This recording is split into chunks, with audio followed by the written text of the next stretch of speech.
پتہ ہے وہ ایسا گنہگار تھا، ہم جیسے نیکوں کی عظمتیں ان کے قدموں پہ قربان.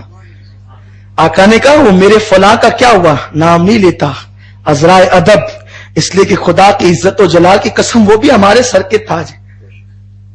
کہا وہ فلاں کا کیا ہوا، کہا حضور آپ نے کہا تھا اس کو پتھروں سے مارو، سزا تھی، اس لیے کہ اسلام میں جب تعزیر ہوتی ہے تو وہ سزا ہی توبہ ہوتی، ایسے ہمارے پتھر سے مارو.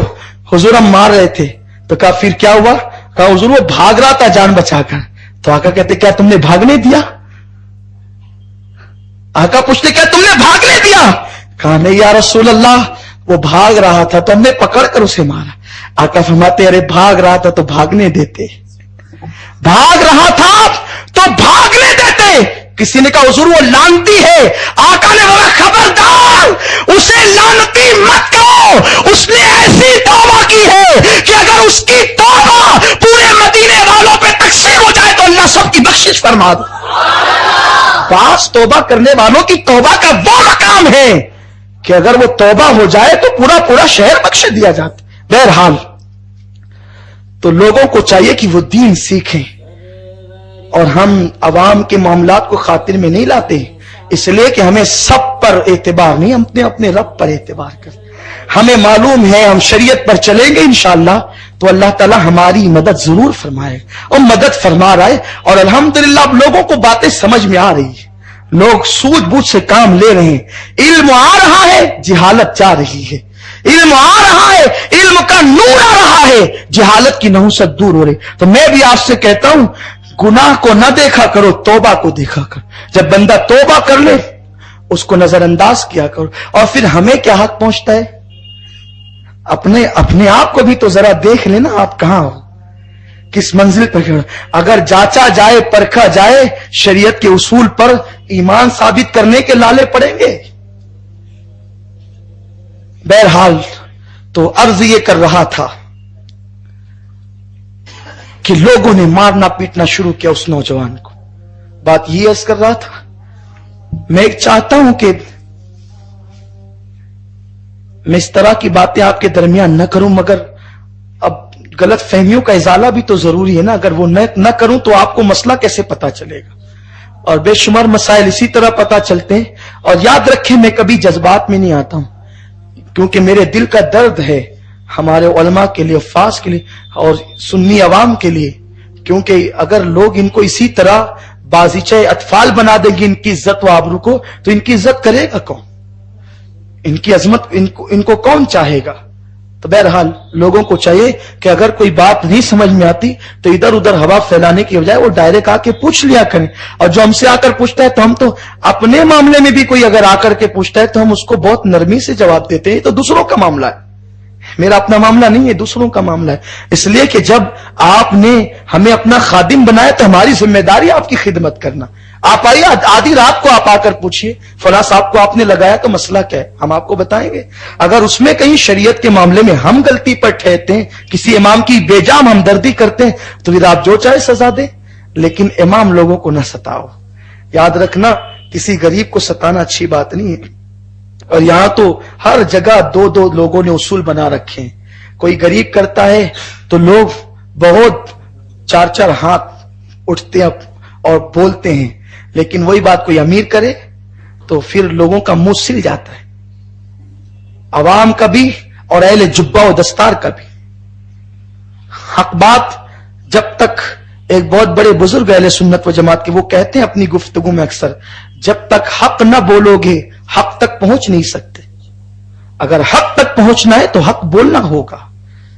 اور الحمدللہ یہاں آپ وہی پائیں گے، جب حق بات ہوگی تو آپ کسی کی رعایت نہ پائیں، کیونکہ یہ اصل میں میرا خون مجھے مجبور کرتا ہے حق بولنے پر، اس لیے کہ یہ خون حسینی ہے نا، تو یہ مجبور کرتا ہے بولنے پر حق. کیونکہ حق کے لیے جب وہاں جان دی جا سکتی ہے تو کیا یہاں حق کے لیے آواز نہیں نکل سکتی؟ اور میں تو کہتا ہوں مجھے اس خون میں شک ہے جو حق بولنے پر مجبور نہ کرے. حق بولا کرو، حق کی کہ آگے کسی کی پرواہ مت کرو. ہاں یہ ضرور ہے جب حق بولو تو اچھے انداز سے بولو. بہرحال تو اس نوجوان بیچارے غریب کو جو بڑا نیک اور متقی تھا، لوگوں نے مارنا پیٹنا شروع کیا. اس سے پوچھا تک نہیں کہ تم یہاں آئے کیسے، بس اس لڑکی نے کہہ دیا کہ یہ میرے گھر میں گھس آیا, میرے ساتھ منہ کالا کرنا, خوب مارا. وہ بیچارہ صبر کرتا رہا اور اس کو بند بھی کر دیا کمرے میں. صبح فجر کی نماز پڑھا کر فاروق اعظم باہر نکلے تو لوگ اس کو پکڑ کر لا رہے تھے. حضرت فاروق اعظم کے پیروں کے نیچے سے زمین کھسک گئی اور کہا, اے اللہ, میں اس کے بارے میں جیسا گمان کرتا ہوں اس کے خلاف ظاہر مت فرمانا. کیا دیکھیے بڑوں کا یہ انداز ہوتا ہے, یہ ہے اہل تقوی کی پہچان, یہ ہے اہل تقوی کا معیار. وہ جیسے تھے انہوں نے اس نوجوان کو اپنی طرح سمجھا, اور یہ جیسے تھے فاروق اعظم نے اسے اپنی طرح سمجھا. یہ ہے اہل تقوی کا نشان. کہتے ہیں اللہ, میں اس کے بارے میں جیسا گمان کرتا ہوں, یا میں اچھا گمان کرتا ہوں, اس کے خلاف ظاہر مت فرمانا. لائٹ کا کیا بات ہے, کہا اس کو ایک کمرے میں دیکھا گیا ایک لڑکی کے ساتھ, اس لیے اس کو بہت مارا اور رات بھر اس کو بند کر کے رکھا.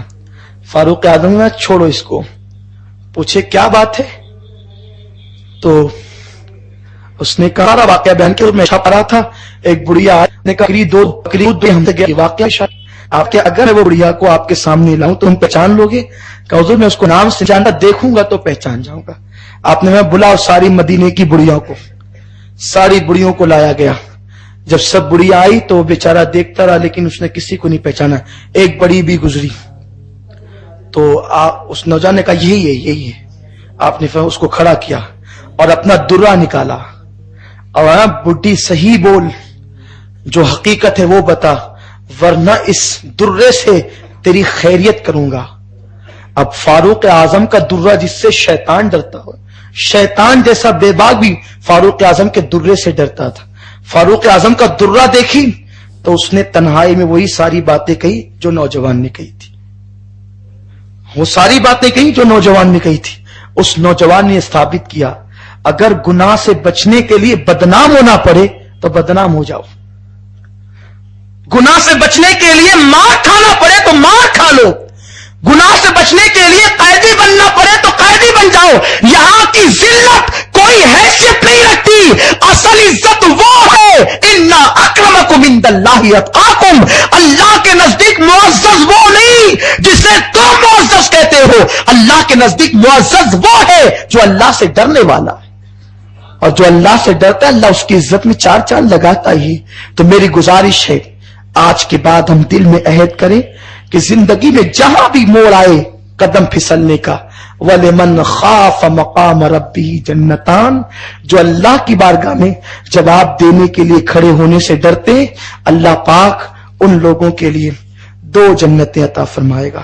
میرے پیارے آقا صلی اللہ علیہ وسلم کے پیارے دیوانوں, بات میں انٹرنیٹ کی کر رہا تھا اور ایک عظیم خوشخبری بھی آپ کے لیے آ گئی کہ اپنا جو اخبار ہے بہار سنت, اب الحمدللہ آپ اس کو انٹرنیٹ پر پڑھ سکیں گے. وہ انٹرنیٹ پر بھی آ گیا ہے, اور فیس بک پر انشاءاللہ آن لائن جو ہے وہ آپ اس کو پڑھ سکیں گے. اور مزید تفصیلات جو ہے وہ اس ہفتے کے شمارے میں آپ پڑھ سکتے ہیں, ملاحظہ کر سکتے ہیں. میری گزارش ہے جتنے لوگ انٹرنیٹ جانتے ہیں وہ انٹرنیٹ کے ذریعے سے دنیا میں سنیت کو عام کریں, مسلک کو عام کریں. اور جو لوگ اس طرح سے گناہوں کے ماحول میں اب تک تھے وہ آج سے اللہ کی بارگاہ میں سچے دل سے توبہ کریں. اگر 2 جنتوں کے مستحق دنیا میں بننا چاہتے ہیں تو میں امید کرتا ہوں کہ آج کے بعد جب بھی گناہ دعوت دیں گے ہم اپنی آنکھوں کو بند کر لیں گے انشاءاللہ. کریں گے نا انشاءاللہ سب. اور ہفتہ وار اجتماع میں آج کسی وجہ سے شاید لوگ چھٹی پر ہیں, تو بہرحال پھر بھی جتنے آئے ماشاءاللہ خوب ہیں, اللہ آپ سب کو جزائے خیر دے. آپ جو ہے وہ کثیر تعداد میں لوگوں کو لائیں تاکہ یہ پیغام ہر ساتھی کے کان تک پہنچے اور سب کے دل میں گناہ سے نفرت پیدا ہو. ہم نے یہ ایک جہاد چھیڑنا ہے کہ آج کے بعد نہ گناہ کریں گے نہ گناہ ہونے دیں گے انشاءاللہ. اگر اتنے بیٹھے ہوئے لوگ بھی. السلام علیکم.